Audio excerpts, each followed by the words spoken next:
Hi guys, Puddin here with a game for you in my Tier 9 US Destroyer, the Fletcher.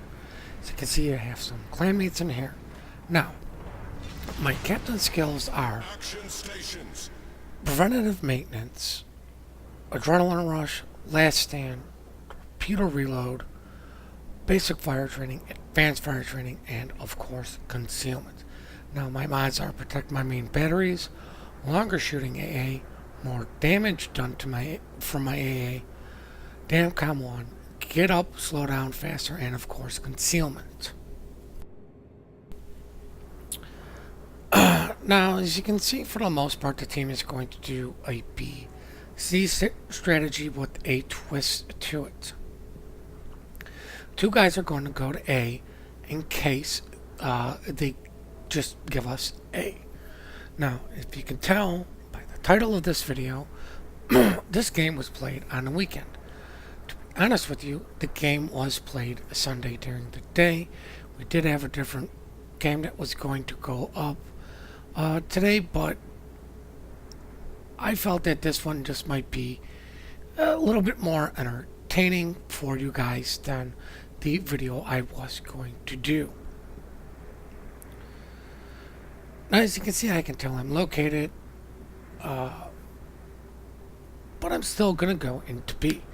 Now, if you saw by my skills and modules that I go with a full, or not a full, but I go with a strong AA build on my Fletcher.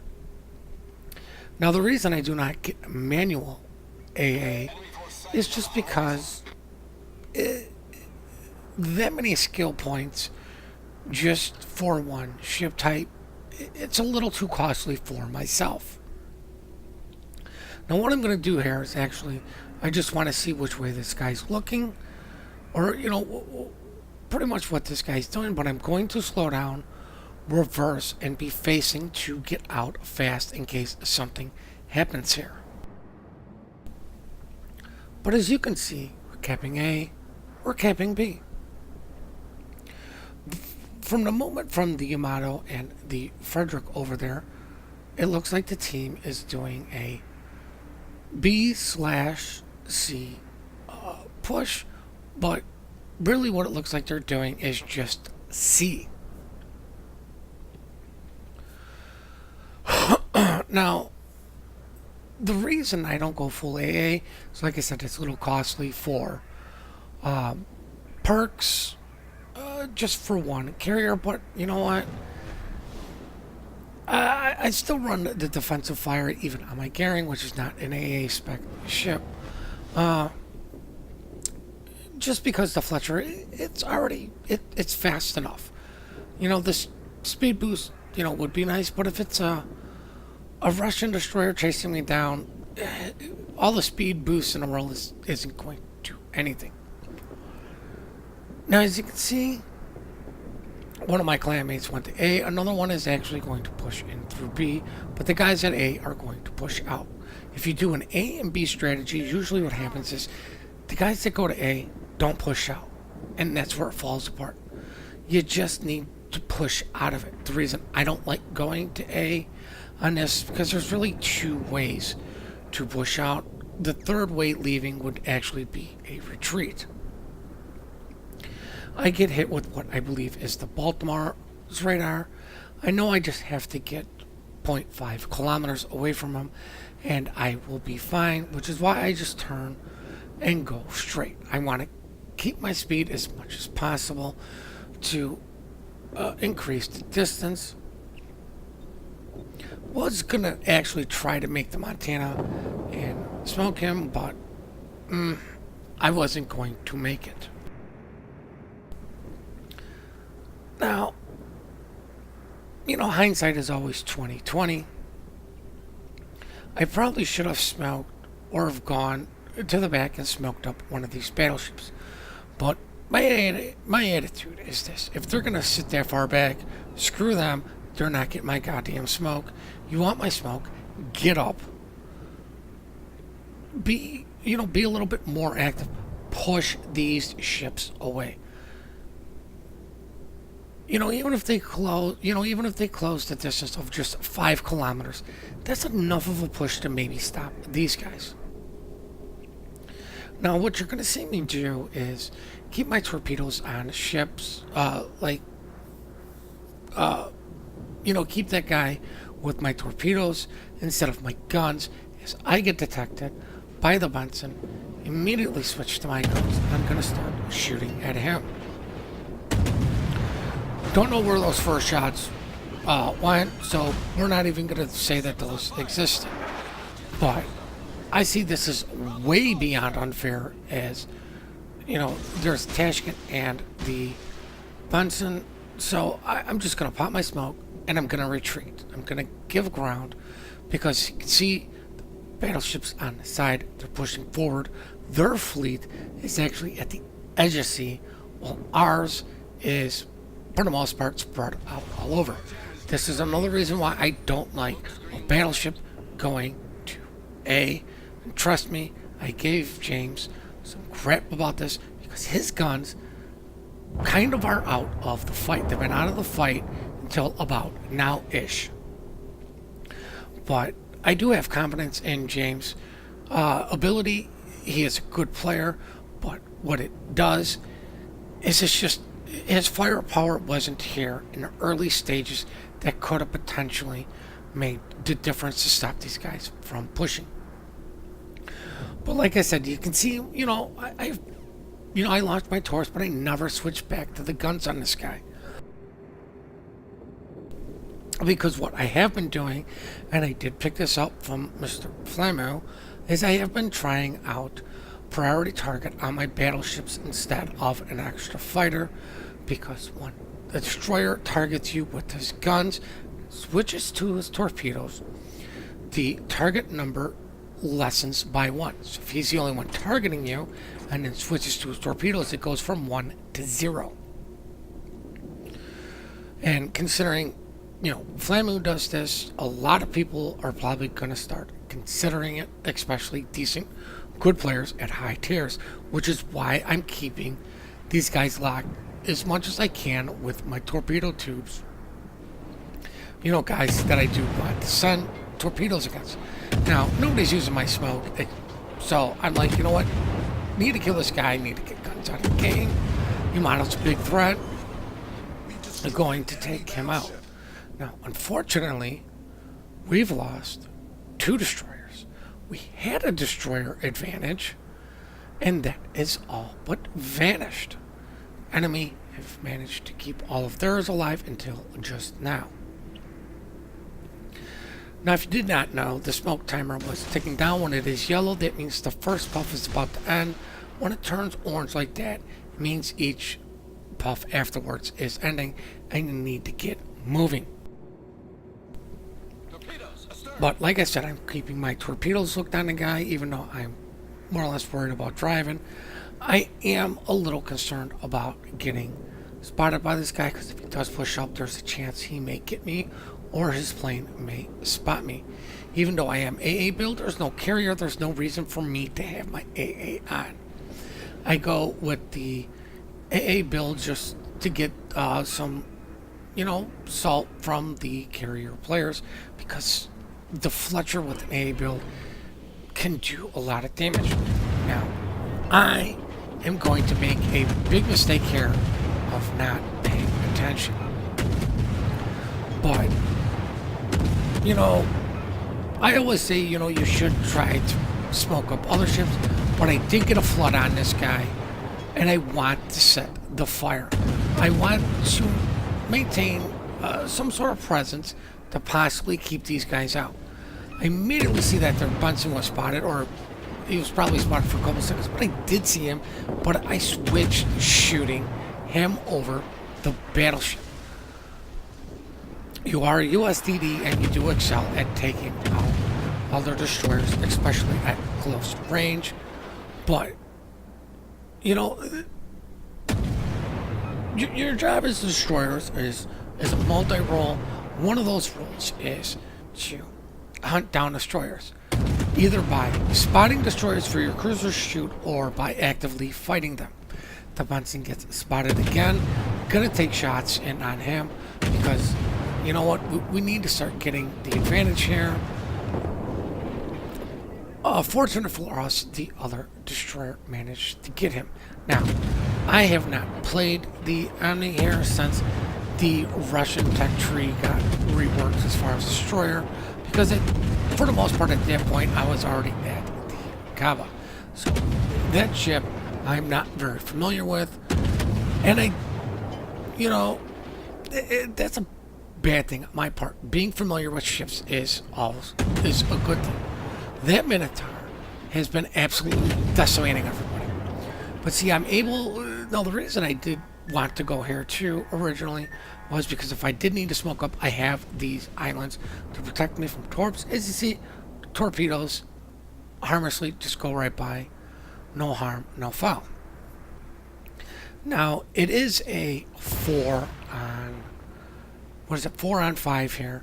As you can see, I'm half healthish. Our other destroyer is just over 3/4. Our Des Moines that is next to me that you can hear shooting, he nearly was full health until the hits just hit him. But we got an Amagi that's near full health, and I really wanted to give our Des Moines smoke here to save him, to have him finish off the Tash, because that is the last DD. The Tashkent played an extremely good, solid game. Can't say much for some of our battleships. Now, I did have that guy located, targeted with my guns. Was looking at him, as you can see, there goes the Des Moines, just as my smoke was about to come back. Now, the Kurfürst here needed to die. At this point, it would have been smart or great if this Amagi loaded HE and just got a fire on this guy. So in case one of us DDs got a flood, this guy would be dead. But unfortunately, nobody wants to finish off the Kurfürst here, who has done...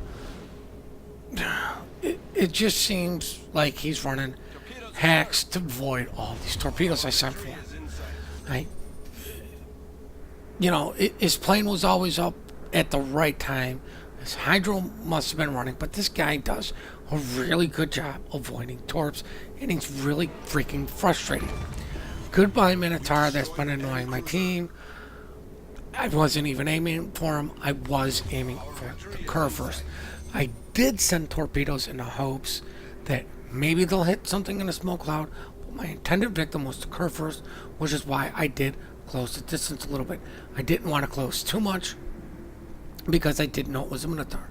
Now, I do realize I'm the only one spotting this guy. Our destroyer here makes a huge mistake. He sees the German battleship is pushing him. He gets unspotted.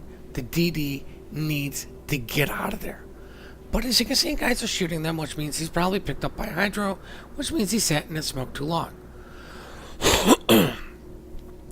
Now, the reason I didn't continually keep him spotted was because it looked like maybe the Tashkent was approaching, but I do want to get torps on this Bismarck. This guy's full health. Want to help out Armagi as much as possible. I know it doesn't show you that I have the Bismarck selected for my torps, but I did. Now, what I'm trying to do is make the distance up to the Amagi. Now, I know you guys saw me joking around in chat earlier, but that was before the game and really when not a lot was going on. This is a very intense moment, which means my typing skills are going to suck even more than they normally do. But I get a flood on this guy, and I know his dam comes out. This Amagi is losing the health battle, so I tell him, load the HE and burn this guy. All this guy has to do is set a fire, set 2 fires, just get fires on this Bismarck, and he will win the engagement. The other thing is, if he did decide to switch to a different target, and that's coming up and shoot at the Kerfuffle and get a fire on him. If I get lucky and get a flood at him, the Kerfuffle would be dead. Now, I'm debating Bismarck, Kerfuffle, and from the looks of the way the Bismarck and the Kerfuffle are going, if I drop on the Kerfuffle, just aim a little bit ahead, then I might actually be able to nail both of these guys. And that is what I do. I actually sent against both of them while aiming on the Kerfuffle. The last spread that was put out a little bit further is intended for the Bismarck, while the back torps are intended for the Kerfuffle. I'm hoping that the Kerfuffle finally makes a mistake and believes that those torps are for the Bismarck. But, I know these are going to be spotted, and the way this Kerfuffle has been avoiding torps, I really don't have very much hope. Finish off the Bismarck, and I get a flood on the Kerfuffle. If the Amagi just set some fires on the Kerfuffle, this guy would be flooding out, and we would be in a very different situation. Now, as you can see, at the time of when the Amagi died, there were 4 ships. So right now, it's solo warrior time. I am not going to shoot my guns. I'm not going to target this guy with my guns because I don't want him to, I want to keep him guessing on the torpedoes. But as you can see, the Tashkent is advancing upon me. These guys look like they are going to go for the kill instead of turning, running, living. The other thing is they kind of need to stay in the area, because if I get on sea, it's game over for them. I switched the guns because I know the Tashkent is coming. Now, I tried to switch to the Tashkent before I located the Kerfuffle, but I want the Tashkent to get as close as possible before I open fire, and I open fire at the last possible moment. Now, I did switch to AP because AP on a Tashkent can actually do some decent damage. You can do better damage than your HE because the Tashkent is kind of a fat ship. And as you can see, I'm getting penetrating heads with my AP. This guy starts angling. I don't want to continue this fight because, and there goes the shells with the Kerfuffle. I want to keep the Kerfuffle out of this fight as much as possible. I do not know how well of a secondary build that guy is running. He gets spotted for a second here, and I do believe this is where I make the game, I would say the decision that cost us the game. I should have doubled back through my smoke and jumped on cap, because these guys finally wised up and realized all they have to do is run, and they live. I dropped preemptive torps thinking that the Tash is going to advance upon me, but it looks like the Frederick is running, which means the Tash is going to do the same thing. Spoiler, the Tash runs. Now, anybody who can do math has already figured out what's going to happen. If I don't get on C, we're going to lose. If I don't kill the Tash, we're going to lose. So at this point, I'm hoping the Tash is going to advance upon me. I don't see him, and I'm thinking maybe he's just chilling around C, because that would be a smart-ish thing to do. But the Tash does the smart thing here. He just shoots. He shoots to see if I am detecting him. Now, I don't know where the Kerfuffle went, which means I need to play. I was playing a little safe because I failed to realize this game's almost over, and I needed to advance on to the cap sooner than I did. The Tash is shooting just to make sure that I have him spotted. That's how these guys are figuring out where I am, is by who is located. I'm going to miss these torps as easily as he missed mine. And guys, as you can see here, they finally overtake us on points. So I really don't want to bore you with the rest of this game. It is a loss, but I just thought it would be I just thought you guys would, see from, my team mistakes, my mistakes, learn from this, and become better players. Now on to the post-battle results. 110,000 damage, 3 ships sank, 2 solo caps, and with the 7 torpedo hits, I'm in second place on a losing team. The Kerr first and the Tash on the other team had an extremely great game, and so did Mr. James, and that's why I said I knew I could rely on him, even though I did not agree with him going to A. Here's the money screen. It is for the people who do enjoy seeing that. 20,000 damage coming from main batteries. 16 of that is HE, and 3,000 of that is from the armor piercing. 87,000 from the torpedo hits, and 3,000 from the floods I did get. Like I said, I really hope you guys did learn something from my mistakes, the team mistakes. You can learn from losing, which is kind of why I wanted to show this. Even in a loss, you can learn. It seems you learn maybe a little bit more in a loss because it's hard to swallow, and you try to do better. We do appreciate all the support you guys do give us. We do enjoy the replays you guys send in. The email is in the description down below. Remember to compliment good teamwork, good team plays. We are quick to report, slow to compliment. Please hit that like and subscribe button, and have yourselves one heck of a great day.